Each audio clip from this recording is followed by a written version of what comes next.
Ça va Hervé? Ça va Yves? Très bien. Ça y est, Gap Horizon. On est sur le stage Horizon.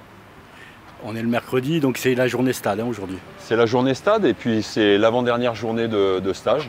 Ouais. Donc on a déjà fait une bonne dose de travail et puis ça va bien continuer aujourd'hui. Et Hervé, ils sont beaucoup là, c'est énorme. C'est la plus grosse session depuis bien longtemps. Je pense que c'est à peu près le plus gros effectif qu'on a sur un stage Horizon. C'est l'effet Coupe de France? C'est l'effet Coupe de France. Pardon. C'est l'effet Coupe de France. On a eu un résultat exceptionnel à la Coupe de France. Il y a un engouement qui s'est créé autour de ça. Ouais. Et résultat, Et le talent, c'est de savoir répondre à cet engouement. C'est ça le talent en fait. C'est ça, c'est ça. Mais sans talent. Forcer, on a vraiment eu un taux de réponse énorme. Hein. Ils sont quasiment tous là. Très peu d'absents par rapport à la Coupe de France et aux sélections, donc à ceux qui sont sélectionnés. On a quasiment tout le monde qui a répondu présent. Alors là, on est sur le stade de Gap, je dirais, et il y a eu déjà un petit échauffement ce matin, je les ai vus partir là. Moi j'étais pas prêt pour les voir partir, mais ils sont bien partis, ils ont fait l'échauffement. Et là je vois avec tes coachs, vous avez installé différents ateliers. Et tu m'expliques un petit peu, on va aller au premier là. Alors je vois il y a des haies, il y a des haies pour les Lilliputiens aussi. Alors il y a des haies pour les non spécialistes des haies, parce qu'il faut rappeler que sur le stage Horizon, on a toutes les disciplines qui sont représentées. Donc faire des haies hautes à des marcheurs par exemple, ça peut être un exercice qui est un peu difficile pour eux. Donc l'idée c'est d'intégrer tout le monde dans le travail. Et donc, on met différents niveaux c'est-à-dire, comme c'est des minimes qui n'ont pas encore de spécialité, en gros, vraiment bien marqués. Il y en a, ils ont un peu plus que d'autres, évidemment, mais vous avez vocation, pour les entraîneurs, pour les minimes, de leur faire goûter un peu à tout. C'est ça, c'est qu'au contraire, on peut avoir des athlètes qui sont déjà spécialisés en minimes, et ça, c'est pas vraiment ce qu'on veut. Au niveau de la fédération, on préfère que ça se spécialise un peu plus tard et qu'on ait un maximum de variété dans le travail et dans l'entraînement, et donc pas une seule spécialité. Donc dans le stage, on essaie de les pousser à aller toucher à tout. Si je comprends bien, j'imagine que notre Anna Peters, c'est les là qu'elle va sauter sur cela. Exactement. Et nos lanceuses de poids ou lanceurs de poids, ça sera plutôt sur cela. Et eux, ils vont apprendre de cadencer la foulée, c'est ça plutôt? Exactement, ils vont être sur un travail qui va leur apporter beaucoup de choses aussi. C'est-à-dire que les alignements, les appuis, tout ça, ça se transfère de la course au lancer. Et donc l'idée c'est d'intégrer tout le monde sur une forme de travail collective. Donc on reste aussi sur cette idée que les minimes, quand on les a en groupe et en collectif, ça apporte quelque chose de plus. Après dans leur club, ils seront à nouveau un petit peu esselés, mais là on profite qu'ils soient entre eux dans le meilleur niveau et puis qu'ils travaillent sur des formes variées qu'ils n'ont pas forcément l'habitude de faire. Donc là, on est sur le premier atelier. On en a un deuxième, on les voit là-bas. Ils sont en train de faire des étirements. On les voit derrière. Là, c'est la mobilisation de départ. C'est le réveil musculaire. On est le matin. Et donc, matin en plus de l'avant-dernier jour de stage. Donc, on peut dire qu'il commence à y avoir des courbatures un petit peu et les jambes un peu lourdes. Donc ça, le sprint. Ça, c'est des haies. C'est pour le sprint. Ensuite, là, on va aller sur... Alors l'idée, j'explique pendant qu'on passe d'un atelier à l'autre, en fait ça s'appelle de l'aérodéca. Aérodéca. Un aérodéca, c'est un concept de travail. Donc dans il vient d'où ce concept? Il vient des épreuves combinées. Ah, il vient de collègues d'il y a quelques années, comme Jean-Yves Cauchant, qui était adepte, qui était bien sur ce genre de travail. Ça permet en fait de faire un peu toutes les épreuves de l'athlétisme, saut, course, lancer, avec les haies, et sous une forme aérobie. C'est-à-dire qu'il y a un travail de fond qui fait qu'on travaille l'endurance, mais avec une sollicitation motrice.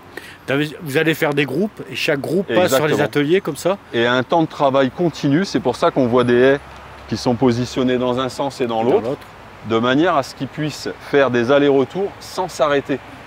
Et le but étant qu'ils aient un temps de travail de 30, 45 secondes, voire 1 minute de travail sans s'arrêter.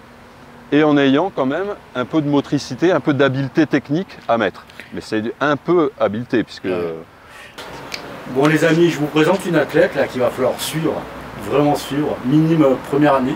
Là tu passes deuxième année. Lily Rose, 40 ans.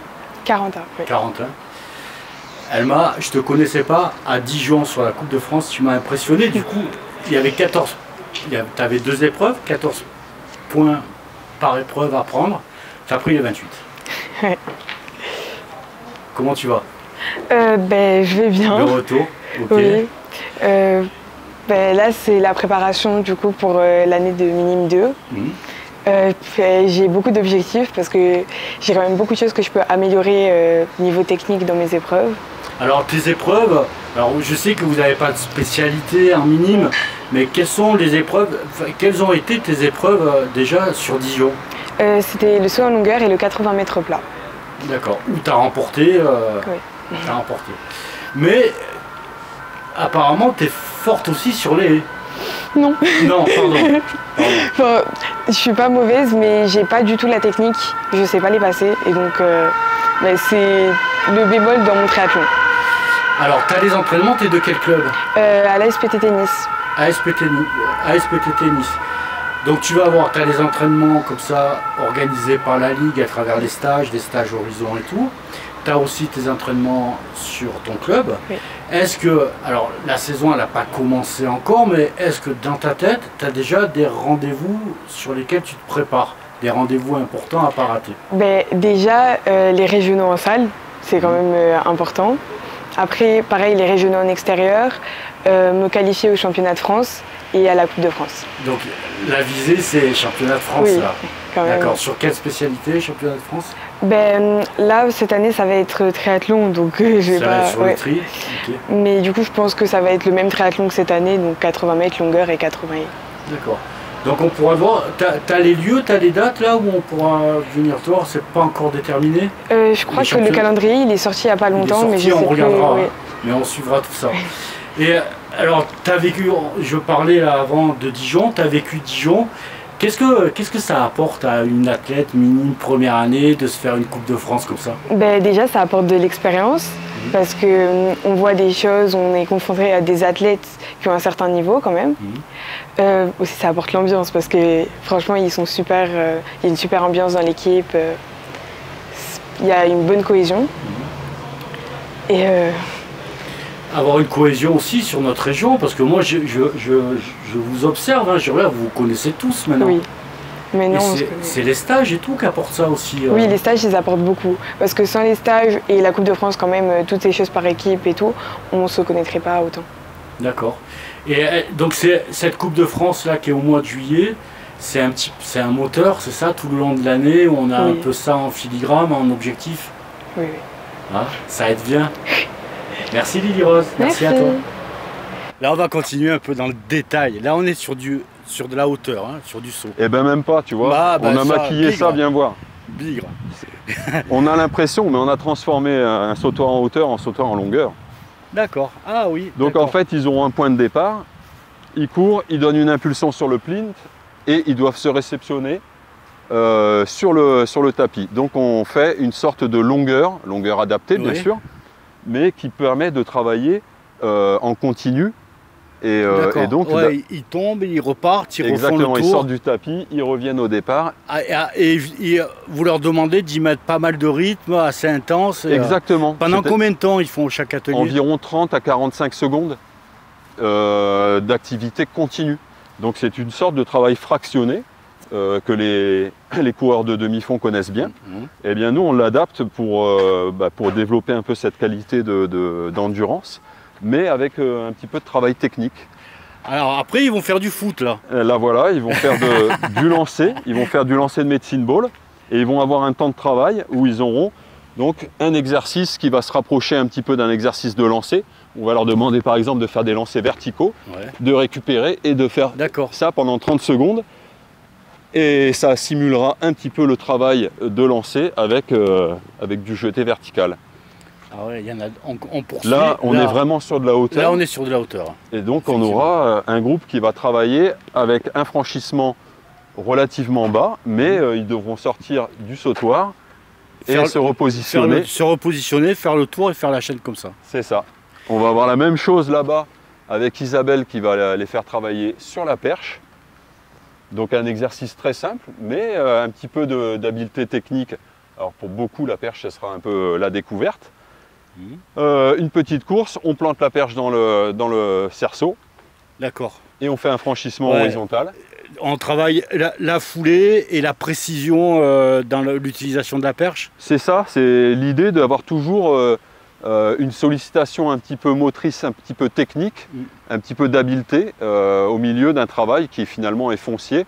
C'est plus, alors voilà, le côté vraiment ludique et recherché, c'est-à-dire qu'on pourrait les faire courir tout simplement autour du stade et ça ferait un très bon travail aérobie.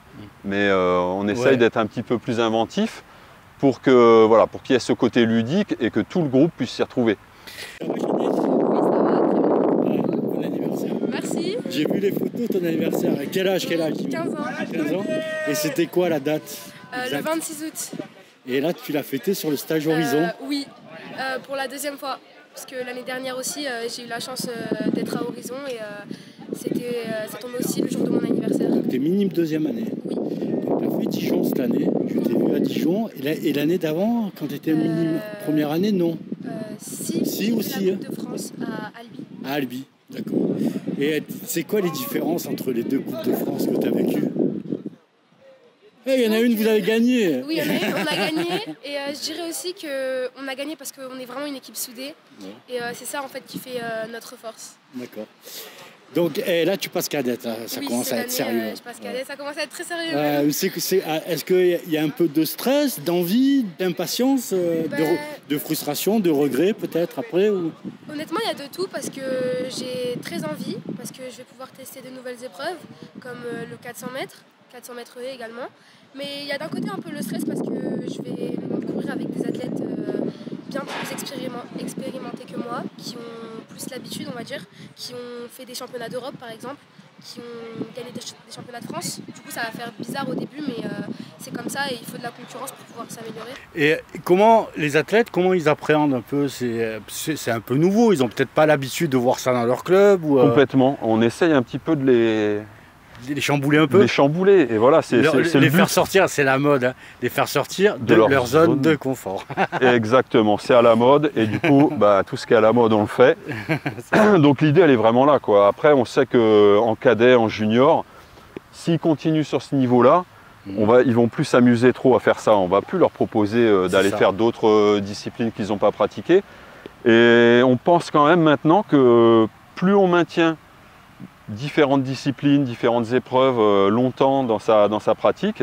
Alors pas jusqu'au bout, hein. Après il faudra forcément qu'ils se spécialisent, mais s'ils arrivent à maintenir plusieurs disciplines dans leur entraînement, il y a plus de chances qu'ils arrivent au bout. Ça casse une certaine monotonie aussi, et puis à cet âge-là, lorsque c'est trop répétitif, ça devient un peu compliqué, et en même temps ils voient de façon générale, et puis ça leur fait travailler d'autres muscles, hein, d'autres spécialités. Ça complète complètement le travail dont ils ont besoin, et qu'ils vont peut-être pas être amenés à faire.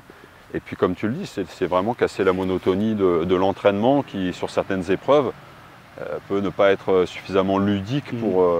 On rappelle la nature du groupe, c'est des minimes 1, minimes 2, c'est le stage Horizon, alors c'est Horizon Jeux Olympiques.